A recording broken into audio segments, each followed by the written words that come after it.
Oh, John, good to see you again, as always. So this week we were going to have a discussion about what would you do if you were starting a business today and you had very limited funds. Okay, yeah. And I think a really good topic, and hopefully it will benefit anyone that's listening to it. So I'll let you go first. Well, What would you do?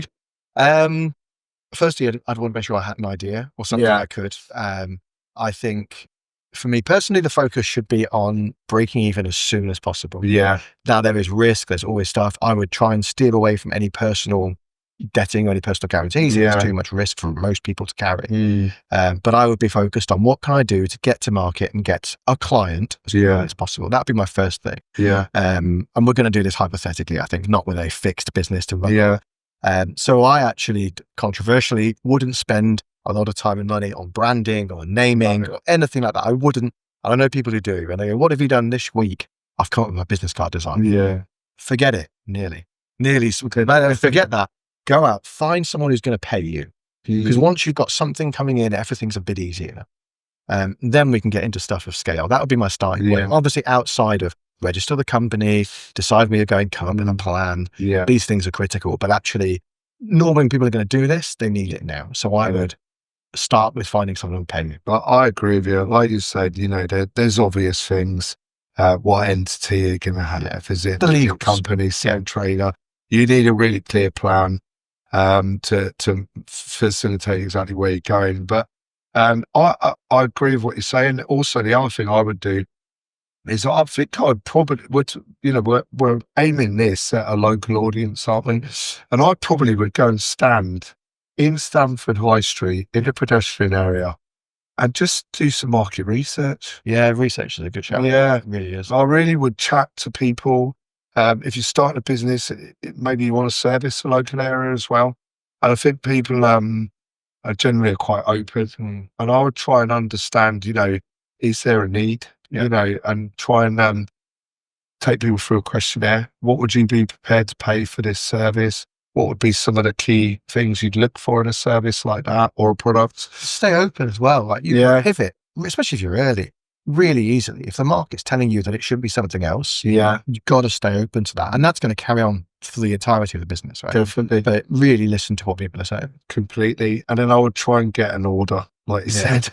I think, not everything has to be polished. Not everything has to be perfect, like you said. Say yes, work out how later. Yeah, absolutely. Absolutely.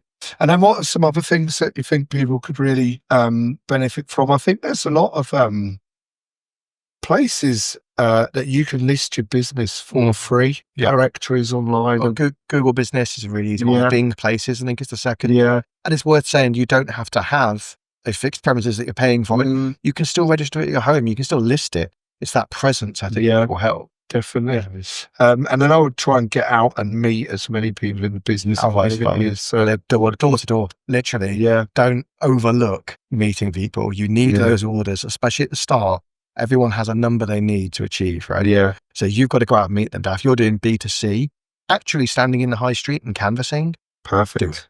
If you're doing B2B, networking, we've got a separate podcast you should listen to about networking. Yeah. At the same time, obviously going door to door, getting thrown out of businesses, it's a great experience. And just canvassing and getting in front of folk. And then the other thing we talk about, I think we try and be both very genuine, and we talk about failure quite a bit. I think, get your order and learn from doing the job, whether it's a product or service. Perhaps you're even cutting a lawn. Yeah. You're going to see what the real challenges are. And ask for that feedback as well. Yeah. I really think you need to. Things will go wrong. And I think what separates a business that fails and one that keeps going is often how they respond to when it does go wrong. Yeah. If you accept that it's going to happen and you'll just fail forwards, then everything is a learning experience. Absolutely. But if you think everything's going to be sunshine and rainbows and then you hit a bump, you're going to stop. Yeah. Because someone says something mean about you or you're going to get a bad review. Everyone gets a bad review, right? We're all very good at what we do. Yeah. Fundamentally, most people are good at what they do and that's why they do it. Yeah. But you will have an off day, something bad will happen, you'll drop the ball, you'll do something wrong. Yeah. You will get someone say something bad about you. So at that point, you've got to really address it, deal with them directly and move on. Definitely. And I think if you, from my point of view, if you feel that something's going wrong, it's always better that you tell the client rather than them telling you. So I would, maybe I am cutting a lawn, for instance, and you do something wrong. I'd go and tell the householder, that this is not quite right, but I'm going to do this to fix it, or whatever it is. So this is what I would get into, sort of what I would deem phase 2, right? Yeah. You've got up, let's say we're doing lawn mowing. Let's focus on it. Yeah. You've started, you've got a couple of clients who are going to pay you on the regular. You know what you're doing. You're sorted. Then you need to think about how you're going to take it a bit bigger. Yeah. And this is where a lot of people stop. Main odds. There are a lot of people who start as a sole trader and that's where they want to stay. Yeah. It's a lifestyle business, and that's fine. But if we're talking about growth, then you need to start thinking, okay, what's my strategy? Yeah. What is my plan? From there, what I often actually advise people to do is start with a blank organizational chart, draw out every role in the business. Your name is going to be in every box. Yeah. That's fine, because it gives you this roadmap to say, I know who I need next. And also, I now know what their role is, because that's where all my time is spent. Yeah. Realistically, to start with, you're in everything, right? You are the finance, the HR, the marketing, the sales, obviously. But you may find that actually you're spending a day a week on finance. You're doing so much billing. What a great problem, right? Yeah. You're losing all this time. So then you can say, I can hire someone for a day or fortnight as a PA. So it's a really cheap cost to me. Yeah. No admin headaches gone. That's 80% of my stress. And play to your strengths. Yeah. I think, assuming you're doing the gardening business now, I'd much rather be out doing the gardens, particularly on a day like this, than sat going through accounting issues. And like you said, if you can get someone else and do it. The other thing I think that is really key for small businesses, and I think often people miss it, because I speak to people about marketing all the time. If I was doing lawns, go back to your original customers and talk to them about the hedges, or clearing the weeds, or spraying the driveway, and I think, try and grow your existing clients is really easy to sell, right? Once someone's agreed, it's sales psychology, but once someone's agreed to part with a little bit of cash with you, they'll keep doing it for more and more, because it's a comfortable place. But we know as well as homeowners, you probably want these additional services, but you'd rather deal with someone that you already know and trust. And that's where you spend all your time building that relationship. Yeah. Why go out and try and find another 30 people to buy the same thing when you've got 10 who will spend 3 times as much? Yeah, exactly. And being aware of that sort of math. So people think that running a business is a lot of complicated math. It isn't. It's actually just a lot of simple maths. Yeah. Thank goodness for us. No, but it is. It's easier to sell one thing for £1 million or 1 million things for £1. Yeah. Right? And if you can understand that maths, because it's pretty simple. Yeah. Then the rest is okay. That would be able to about 20% when you're out registered. Definitely. Yeah. No, but I think that is a good point as well. I think get your numbers right. Yeah. Again, coming back to the planning right at the beginning, but you need to, as part of your plan, assess the market. Yeah. What else are other people charging? Assess your costs. Don't forget your diesel to get there and to get back. And how many jobs are you going to have to quote before you convert one into a sale? All of the makeup of the costs you need to be there, and make sure that you're not overcharging, obviously, but not undercharging either. It's something people often do is they will devalue their time when they're running a business without recognizing it's the one thing they can't get more of. If there's anything you should be charging more for, your time.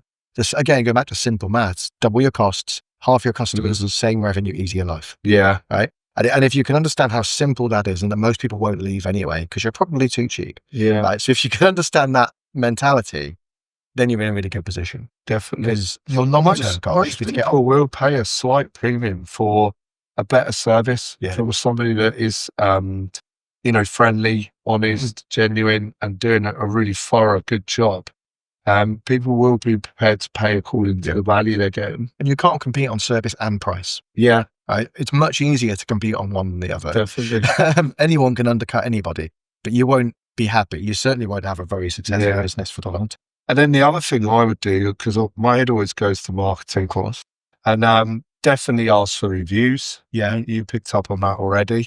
But I would ask my existing clients for referrals. So not just this business that we're hypothetically talking about, but anyone who might be watching this, definitely ask for referrals. All the time. What I got taught when I was doing a sales trainer over in Cambridge, and she said, don't just ask for referrals from your happy clients. Ask when you offboard him. Yeah. Ask when someone says no. Yeah.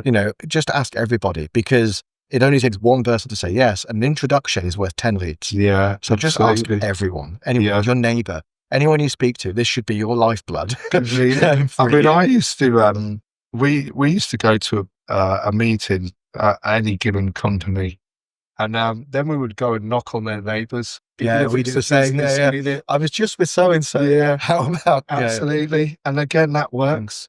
We just pick up a lot of good business by that, and the fact that they're familiar with the person you're already dealing with, and they can go and seek a review. They can go next door and say, "Look, I had an interesting chat. Can you tell me what they're actually like?" Absolutely, yeah, definitely. And I think that's again, such an easy route to pick up. The other thing I'd do as a phase 2 is I would nail my infrastructure.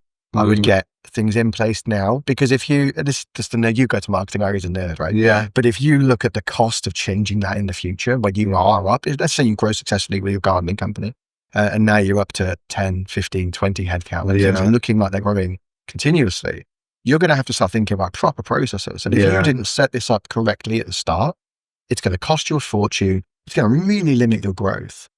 So have this sort of future view once you're going. I completely agree. I know in our business, from day one, we put processes in that would be scalable up to 10 times the size we'll probably ever get to. Yeah, but that's okay. Like if you document anything you do twice, then you're able to get off the tools. Again, lawn mowing. If you're lawn mowing other ones, it's your strength. But eventually, your job's going to shift to managing the people. You're going to have a very limited capacity. Aren't you? Yeah. So you've got to say, this is how we do it. This is what we do. This is your process. This is what you say to the guys in the front door.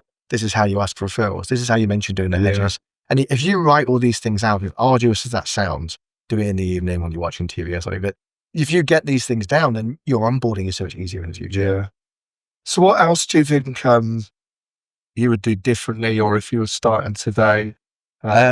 Sure. I would be much more comfortable asking for more, and more in terms of deposit down, more in terms of upfront, because cash flow is the biggest killer. I think I don't know, I've certainly had to dip into personal coffers to fund things going. So being able to say, actually, look, we're doing this big project for you, but I need 50, 70% of it upfront. Definitely. All of it upfront sometimes, but that's okay. Yeah. And it's okay to fund, if you're doing a buy and sell of a product, it's okay to say, these are our payment terms, because the terms I've got from my vendor are this, and push back. Yeah. Even if you work with a big company, they'll say, our payment terms are 60 days net.